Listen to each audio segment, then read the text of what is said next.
आजच्या कार्यक्रमाचं खऱ्या अर्थानं आयोजन आणि नियोजन करणारे शिव समर्पित मित्रमंडळ, या मित्रमंडळाचे सन्माननीय अध्यक्ष परागनाना जोशी, खऱ्या अर्थानं आमचे कावळे दादा बोलता बोलता बोलले, सर इथं गर्दी नाही. दादा अगदी बरोबर आहे, इथं गर्दी नाहीये, पण इथं दर्दी माणसं आहेत. ही सगळ्यात मोठी गोष्ट आपण लक्षात घेतली पाहिजे.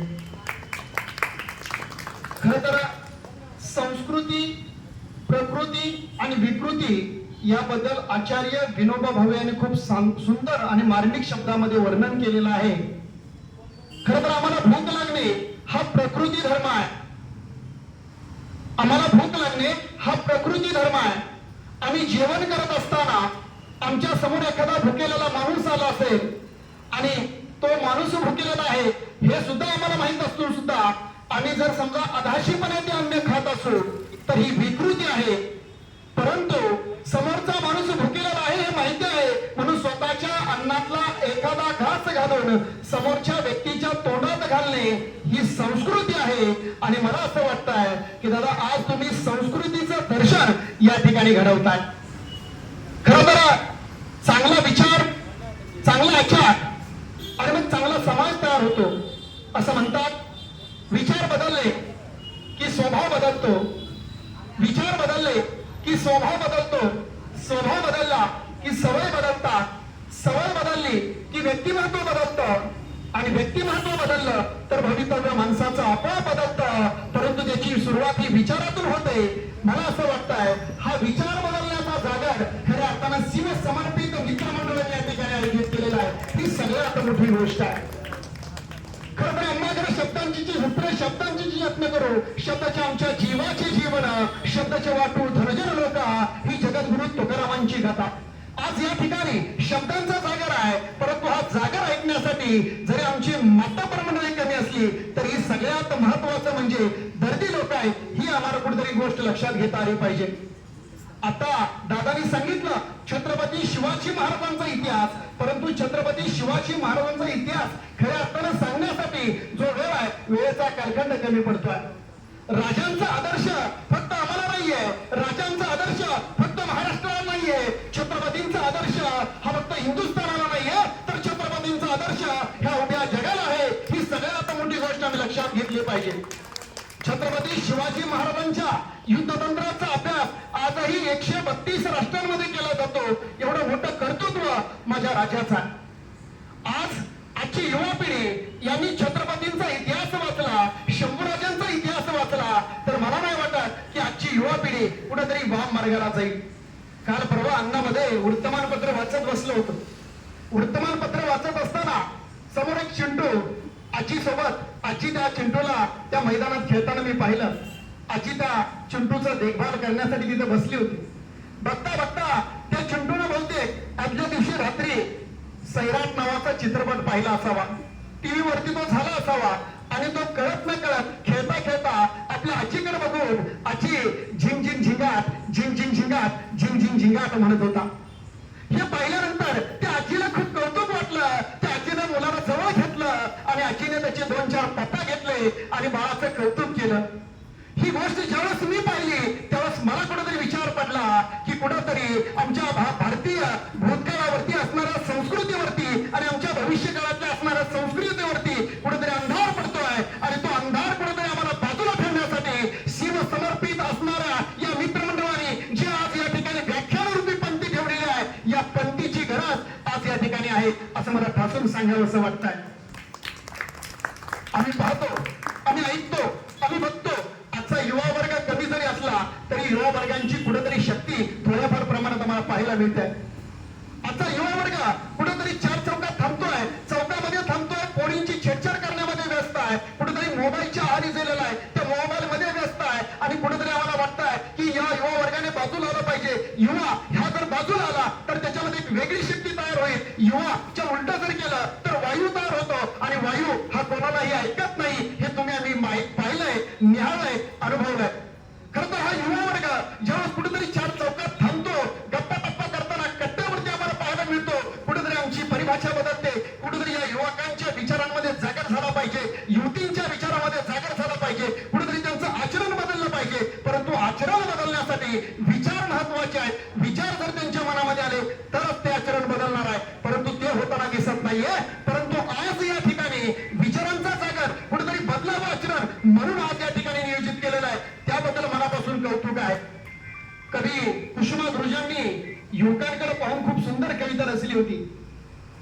कवी कुसुमाग्रज म्हणतात, एक तुतारी द्याम जाणुनी फुंकीन मी ती प्राणाने, एक तुतारी द्याम जाणुनी फुंकीन मी ती प्राणाने, भेदून टाकीन गगने सारे दीर्घतीच्या त्या किंकाळीने, दीर्घतीच्या त्या किंकाळीने. खरं तर आजचा युवक याच कवितेचं विडंबन करतो. आजचा युवक याच कवितेचं विडंबन करून म्हणतो, एक माणिकचंद द्याम जाणुनी, एक माणिकचंद द्याम जाणुनी, सगळी मी ती प्राणाने, रंगून टाकील भिंती साऱ्या दीर्घतीच्या त्या पिचकारीने, दीर्घतीच्या त्या पिचकारीने. आणि मग आमचा विचार कुठेतरी बदलणं गरजेचं आहे. आजचा युवक चाललाय कुठं? आजचा युवक व्यसनाधीनतेकडे चाललाय.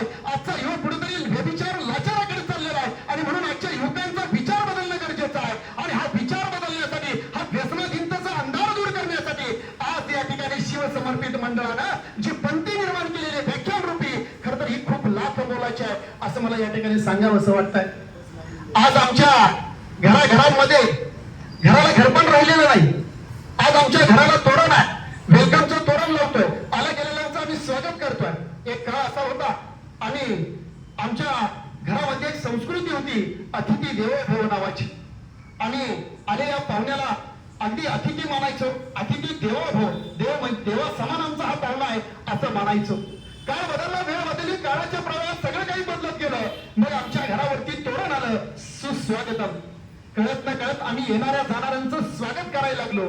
येणाऱ्या जाणाऱ्यांना आम्ही स्वागतानं आवर्जून बोलवायला लागलो. काळ बदलला, वेळ बदलला, आता त्या मराठीचं सुस्वागतचं वेलकम झालं.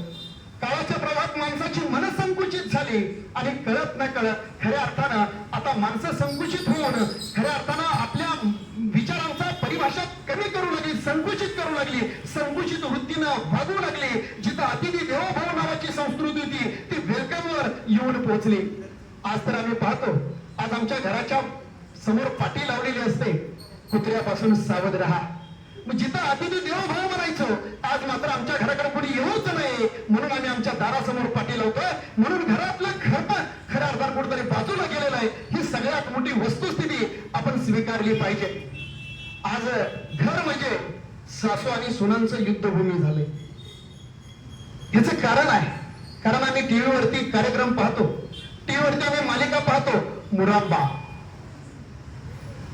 तुझ्यात जीव रंगला, सुख म्हणजे नक्की काय असतं, आई कुठे काय करते. मी तर म्हणतो सगळं आईच करते.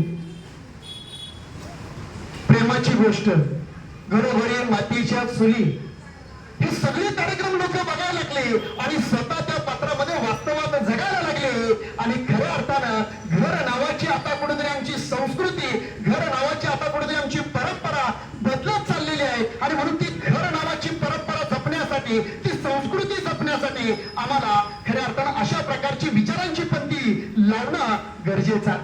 मान्य आहे, पण ते अंधाराला दूर करू शकत नाही, पण त्या अंधारामध्ये खऱ्या अर्थानं उजेड निर्माण करण्याचं साहस खऱ्या अर्थानं देऊ शकते. आज आम्हाला हा विचार केला पाहिजे. आज आमचा देश, आज आमची देशाची परिभाषा कुठेतरी बदलत चाललेली आहे. कुठेतरी आम्हाला एखादं काम करायचं म्हटलं तर टेबलाखालून 2 रुपये द्यावे लागतात आणि तेव्हा कुठेतरी आमचं काम होतं. खरं तर हा व्यभिचार चाललेला आहे, हा भ्रष्टाचार चाललेला आहे. आणि भ्रष्टाचार कुठेतरी दूर होण्यासाठी आजच्या युवकांमध्ये या भ्रष्टाचार रूपी अंधारावरती मात करण्यासाठी विचारांचा जागर होणं गरजेचं आहे. आणि खऱ्या अर्थानं तो भ्रष्टाचार रूपी अंधार दूर करण्यासाठी, विचारांची पंथी जपून ठेवण्यासाठी आपण सगळ्यांनी काम केलं पाहिजे. आणि ते कार्य खऱ्या अर्थानं आज पहिल्याच वर्षी, दादा बोलता बोलता बोलले मला की आमचं पहिलं वर्ष आहे, परंतु ही सगळ्यात मोठी गोष्ट आहे की आज तुम्ही विचारांचा जागर मांडताय आणि हा बदल येणाऱ्या कालावधीमध्ये तुम्हाला पाहायला मिळणार आहे. दादा कुठल्याही कार्याची सुरुवात केली की पहिल्यांदा थट्टा होते, पहिल्यांदा थट्टा होते, नंतर हळूहळू त्या कार्यक्रमाबद्दल, त्या कार्याबद्दल कुठेतरी सहानुभूती दाखवली जाते. आणि ज्यावेळेस कार्यक्रम एका विशिष्ट उंचीवर पोहोचला जातो ना, तेव्हा त्या कार्यक्रमाचं कौतुक होतं. परंतु सुरुवात ही खऱ्या अर्थानं कमीनं आणि थट्टेनच होते. ही सगळ्यात मोठी गोष्ट आम्ही लक्षात घेतली पाहिजे. दादाने बोलता बोलता सांगितलं छत्रपती शिवाजी महाराजांनी अवघ्या मुठभर मावळ्याला घेऊन स्वराज्य निर्मितीचं कार्य हाती घेतलं. त्याचं कारणच आहे, सुरुवातीला तुमच्या सोबत कोणी नसणार आहे, परंतु तुम्ही एकट्यानं चाला, आपोआप काफिला तुमच्या सोबत यायला सुरुवात होईल. फक्त चालण्याचं धैर्य, चालण्याचं धाडस अंगी असलं पाहिजे. ते तुमच्या मंडळामध्ये आहे, तुमच्या सर्व कार्यकर्त्यांमध्ये आहे. ही सगळ्यात मोठी कौतुकाची गोष्ट आहे. इथं बसलेला पालक वर्ग आहे बऱ्यापैकी दिसतोय. खरं तर एक मुलगा शिकावा, मोठा व्हावा, आपल्या प्रत्येकाची एक अपेक्षा असते. मुलगा शिकला, परदेशात गेला, बापाला भरपूर पैसा त्याच्या शिक्षणावरती लावला, ऑफिसर झाला, परदेशातून तो भारतात आला. खरा आता घरी जाणार, तेवढ्यात काही कंपनीतली मंडळी जमा झाली. म्हणजे साहेब चला ना, तुमचा स्वतःचा कार्यक्रम आहे, 5 स्टार हॉटेलमध्ये आहे. साहेबांची गाडी 5 स्टारच्या हॉटेलकडे निघाली. वरनं फुलांचा वर्षाव चालू होता. बघता बघता 5 स्टार हॉटेलपाशी गाडी पोहोचली. काही लोक बाहेर आली, लोकांनी पुष्पगुच्छ हातात दिला, साहेबांचं स्वागत केलं. आतमध्ये जातो तिथे एक डोअर कीपर होता, त्याने दरवाजा उघडला. तो म्हातारा बिचारा डोअर कीपर खाली वाटायचा, मुजरा करायचा, येणाऱ्या जाणाऱ्यांचं स्वागत करायचा. आणि बघता बघता तो साहेब आतमध्ये गेला. आतमधून गेला ना गेला, कळत न कळत माघारी फिरला. काय देवजाने त्याला जाणवलं, तो माघारी आला, त्या डोअर कीपरकडे पाहिलं. तो म्हातारा डोअर कीपरच्या नजरेला नजर दिली. बघतो काय, तोच डोअर कीपर म्हणजे त्या ऑफिसरचा, त्या साहेबाचा बाप होता. दोघांनी एकमेकांकडे नजर फिरवली, एकमेकांचे अश्रू बाहेर पडायला लागले. उभा असणारा सगळा कंपनीतला जो स्टाफ होता तो सगळा घाबरला. आणि मग त्याच वेळेस माझ्या मनामध्ये प्रश्न निर्माण झाला, उभ्या हयातीत आपला मुलगा मोठा व्हावा म्हणून तो झिजणारा तो डोअर कीपर मोठा का तो ऑफिसर मोठा? खऱ्या अर्थानं आपला मुलगा साहेब व्हावा म्हणून काम करणारा तो बाप नोकर मोठा का तो साहेब मोठा? खऱ्या अर्थानं आपला मुलगा घडावा म्हणून काम करणारा तो बाप मोठा का तो मुलगा मोठा? ही सगळ्यात मोठी चिंतनाची गोष्ट. तुम्ही आम्हाला एक गोष्ट लक्षात घेतली पाहिजे, आपण आयुष्याची जेवढी शिखरं पादाक्रांत करणार आहे ना, त्या शिखरावरती चढत असताना, त्या शिखरावरती, यशाच्या शिखरावरती विराजमान होत असताना, त्या यशाच्या पायऱ्यावरती असणारा मैलाचा दगड हा आपला बाप असतो. ही सगळ्यात मोठी गोष्ट आपण सगळ्यांनी लक्षात घेतली पाहिजे. बाप आपल्या बनियांची भोग लपवून आपल्याला चांगला बनियन देणारा आपला बाप असतो. आपल्याला चांगले बूट मिळावे म्हणून स्वतः फाटकी चप्पल घालणारा बाप असतो. एवढंच नाही, आपल्याला चांगलं शिक्षण मिळावं म्हणून स्वतः खस्ता खाणारा आपला बाप असतो.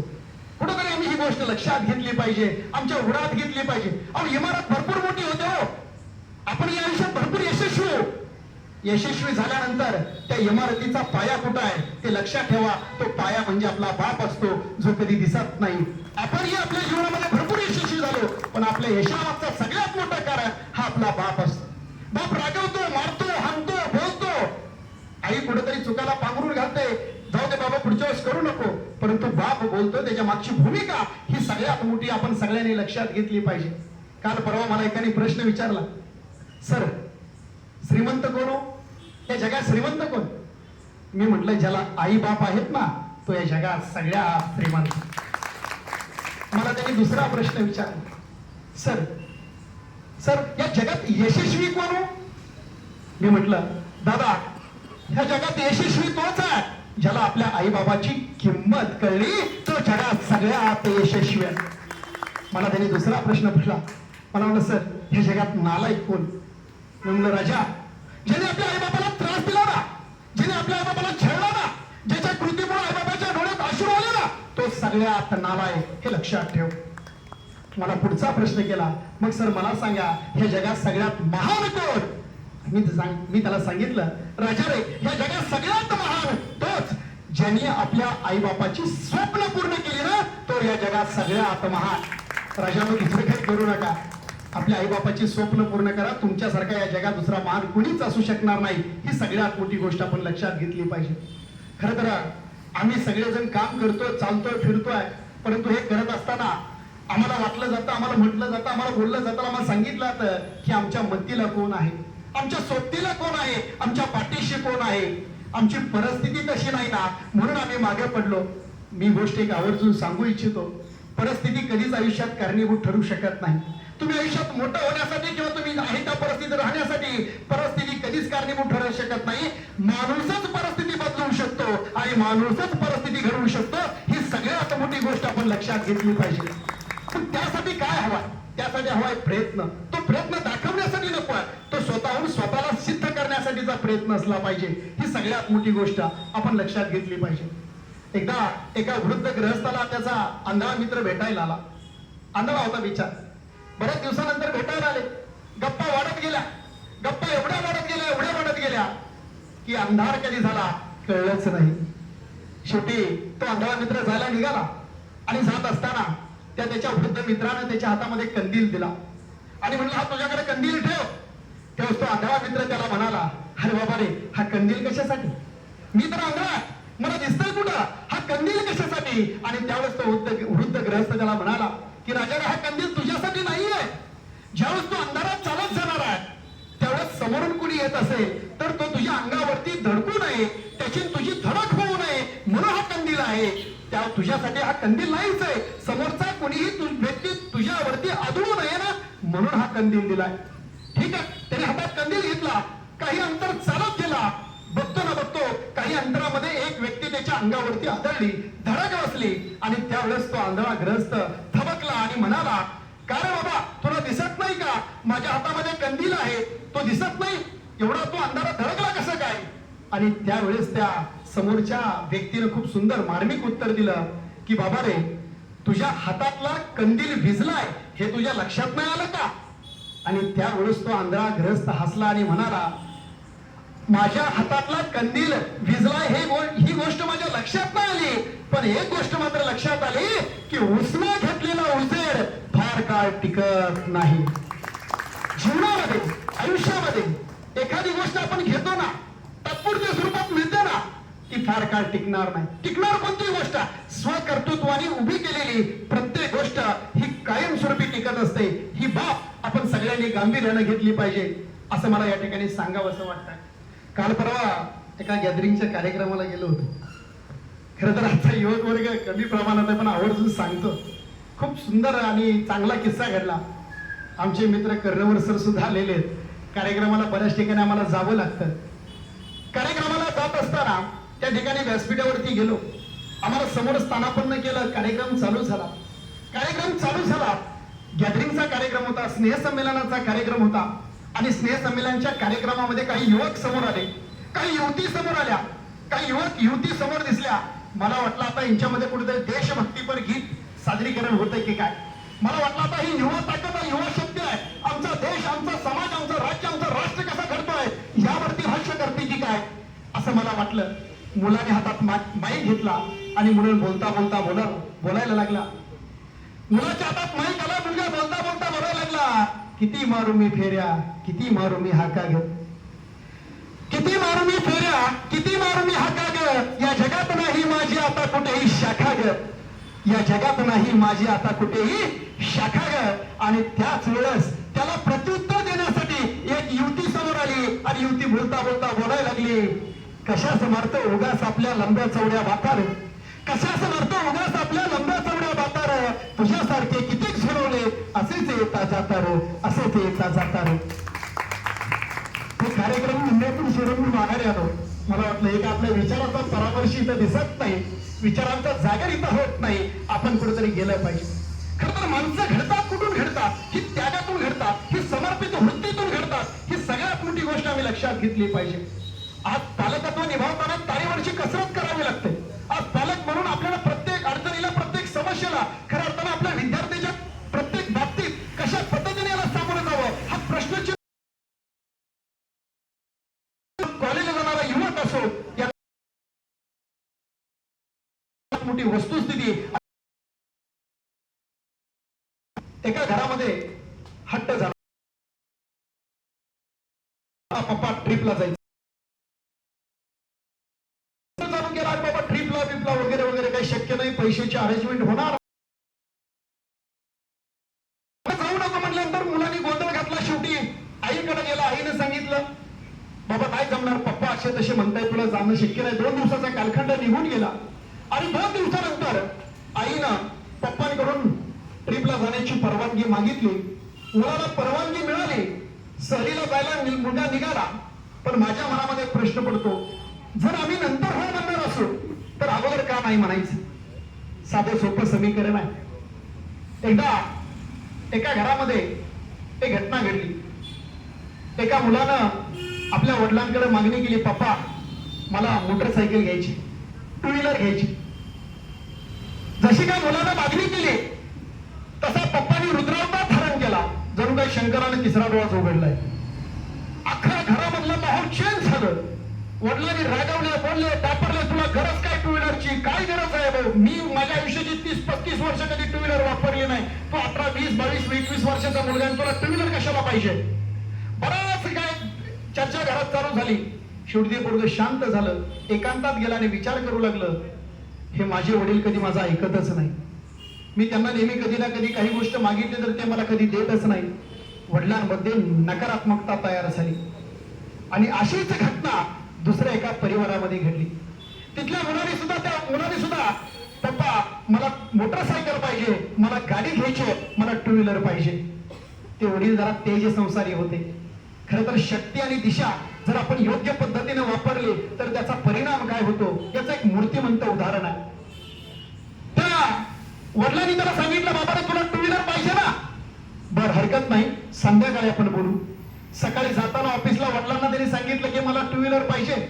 वडील म्हणाले ठीक आहे, आपण संध्याकाळी जेवताना बोलूया. आता हा दिवसभर विचार करू लागला की मला आता टू व्हीलर कशाला पाहिजे, हे मला वडिलांना पटवून द्यावं लागेल, मला कारण शोधावी लागतील, सांगावे लागतील की मला टू व्हीलर किती गरजेची आहे. संध्याकाळ झाली, सगळे जेवायला बसले. वडिलांनी विषय काढला टू व्हीलरचा आणि त्यावेळेस मुलांनी सांगितलं की हा पप्पा मला टू व्हीलर घ्यायची आहे.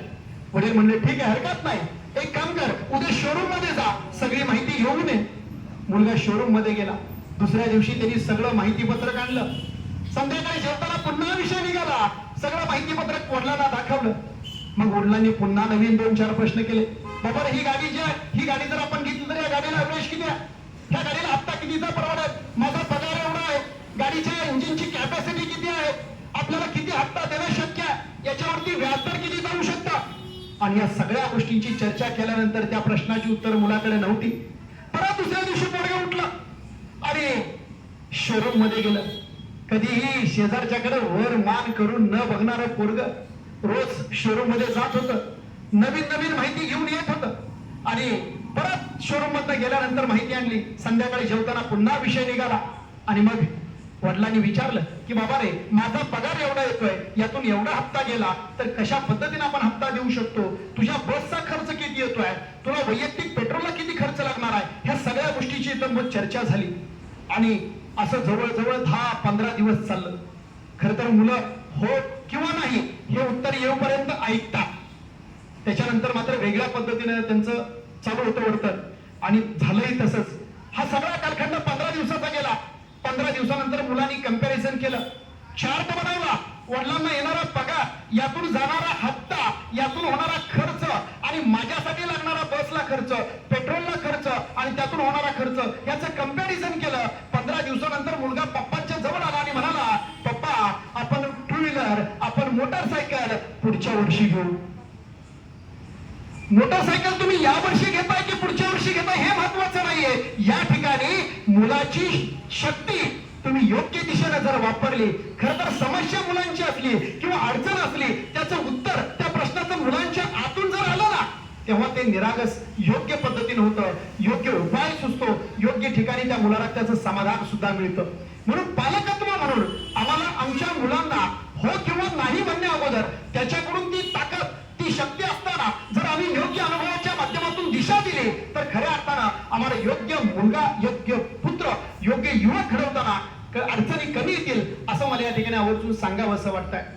खरं तर या ठिकाणी असणाऱ्या पालकांना मी एक गोष्ट आवर्जून सांगू इच्छितो की आपला मुलगा घडवताना तो कसा घडला पाहिजे, आपला मुलगा युवक घडवताना, आपला पुत्र घडवताना तो कसा घडला पाहिजे.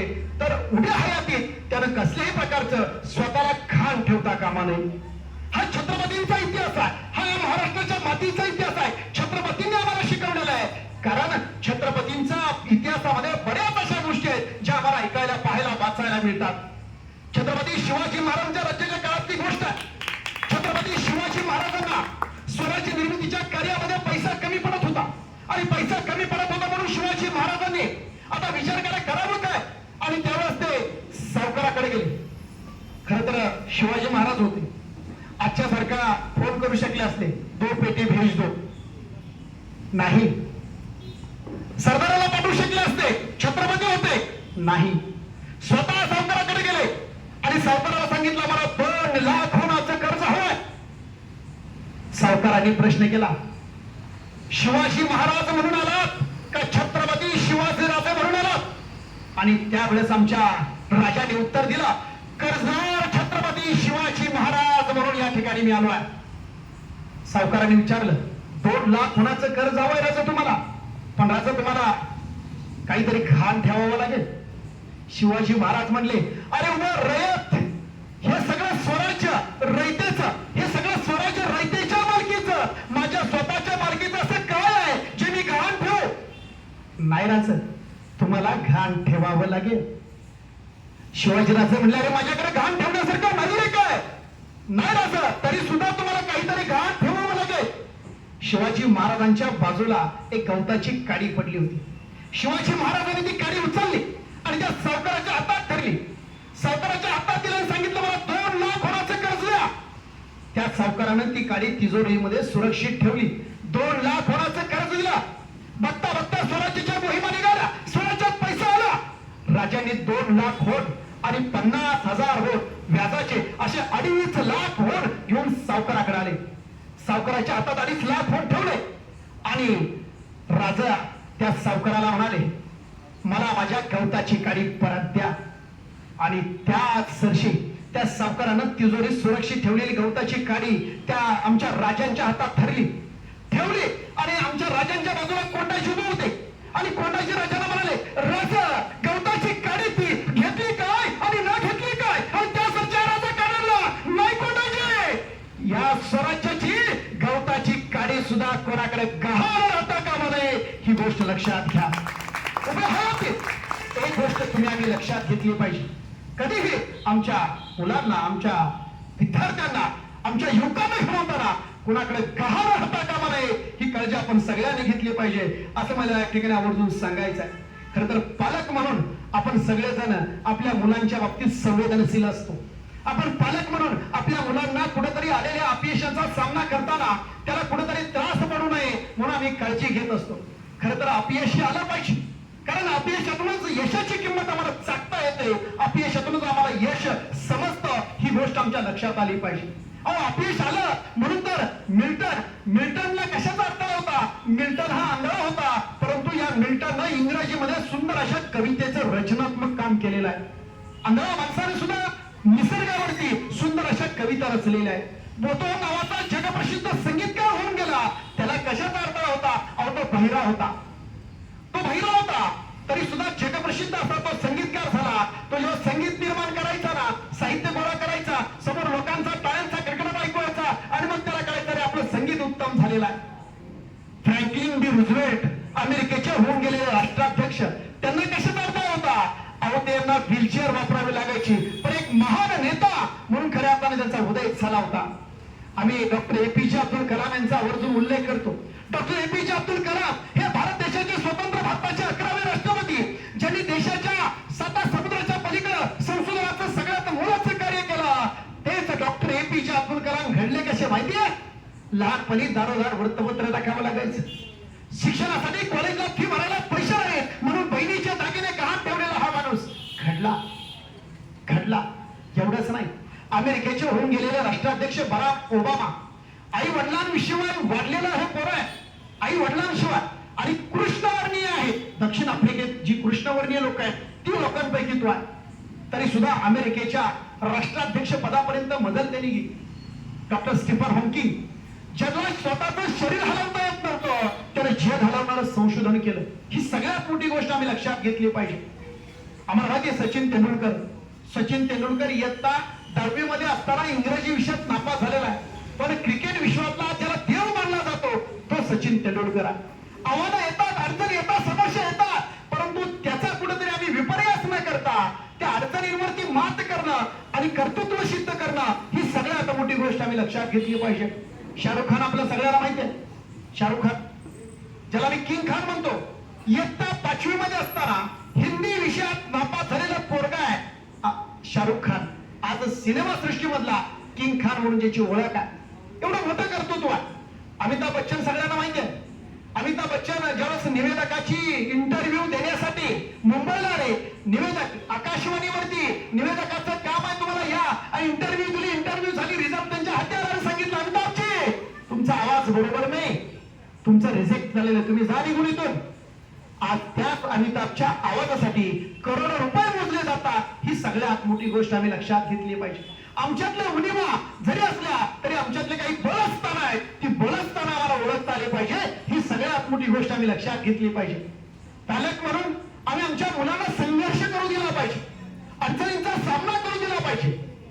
एकदा जीवशास्त्राचे शिक्षक सुरवंताचा कोश असतो आणि त्यातून फुलपाखरू बाहेर येतो. फुलपाखराचं आयुष्य 14 दिवसाचं आहे. फक्त त्या सुरवंताच्या कोशातून फुलपाखरू कसं बाहेर येतं हे विद्यार्थ्यांना दाखवण्याचा प्रयोग चालू होता. तो सुरवंताचा कोश मुलांच्या समोर आणून ठेवला. आता मुलांना सांगितलं की 2 तासामध्ये या सुरवंतातून फुलपाखरू बाहेर येईल. सगळ्यांनी लक्ष द्यायचंय, कुणीही काही करायचं नाही, हात लावायचं नाही, त्याकडे काही कृती करायची नाही.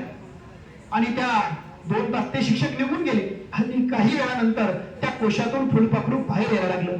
बघता बघता ते कोशातून बाहेर येताना धडपडू लागलं, प्रयत्न करू लागलं आणि हे पाहिल्यानंतर एका मुलाला वाटलं की आपण कुठेतरी मदत केली पाहिजे, म्हणून ते पोर पुढे गेलं. त्या सुरवंताचा कोश फोडला, फुलपाखरू बाहेर आलं खरं बाहेर, पण काही क्षणात त्याचा मृत्यू झाला. सरांनी वर्गात आल्यानंतर लक्षात आलं सरांच्या घडलेली गोष्ट आणि त्यावेळेस सरांनी सांगितलं की बाबांनो, या सुरवंताच्या कोशातून ज्यावेळेस फुलपाखरू बाहेर पडत होतं त्यावेळेस त्याला संघर्ष करावा लागत होता, त्यावेळेस त्याला प्रयत्न करावा लागत होता आणि त्या प्रयत्नातून त्याचे पंख बळकट होत होते.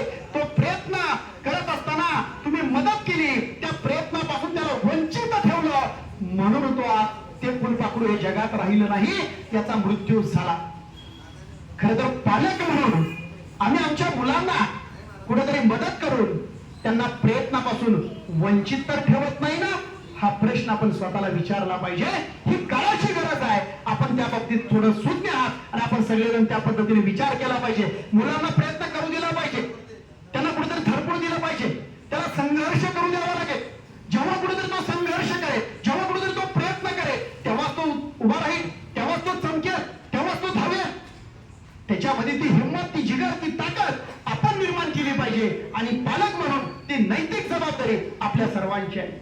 एका मिनिटातच समोरापकडे जातो, फक्त जाता आता एक गोष्ट आवर्जून सांगतो. आम्हाला राजमाता, राष्ट्रमाता जिजाऊंनी शिवबासारखा पुत्र घडवला. या महाराष्ट्राच्या मातीमध्ये आऊसाहेबांनी खऱ्या अर्थाने शिवबांना घडवलं. नुसतं शिवबांनाच नाही घडवलं तर संभाजी राजांना सुद्धा घडवलं. शिवबासारखा पुत्र या मातीला बहाल केला, शंभूराजांसारखा नातू या मातीला बहाल केला, हे स्वराज्य उभं केलं. पण कधी कधी मला प्रश्न पडतो, जर चुकून या महाराष्ट्राच्या मावळ मातीमध्ये जर आऊसाहेब जन्माला आले नसते तर?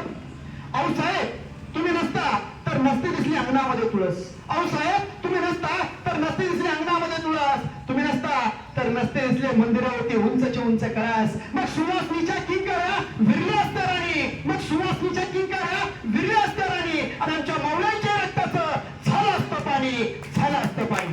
या महाराष्ट्राच्या मातीत आऊसाहेब जन्माला आल्या आणि या महाराष्ट्राचं भाग्य उजाडलं. खर तर इतिहास हा आपण सगळ्यांनी वाचला पाहिजे आणि वाचण्यासाठी जर वेळ नसेल ना, हा विचारांचा जो जागर आहे ना, त्या जागरला तरी किमान जाऊन पोहोचलं पाहिजे, किमान त्या गोष्टी तरी आपण ऐकल्या पाहिजेत. ही सगळ्यात मोठी गोष्ट आहे आणि म्हणून आम्हाला कुठेतरी विसर पडत चाललेला इतिहासाचा. सर तुम्ही खूप चांगलं बोलले, इतिहासाचा विसर पडत चाललाय. म्हणून आऊसाहेबांना म्हणावं असं वाटतंय, आऊसाहेब विसरून गेलो इतिहास, आम्ही विसरून गेलो पराक्रम, विसरून गेलो इतिहास, आम्ही विसरून गेलो पराक्रम. आमच्या डोक्यात पाणी झालंय, त्याची तेवढी वाफ करा. आऊसाहेब आम्हाला माफ करा, आऊसाहेब आम्हाला माफ करा.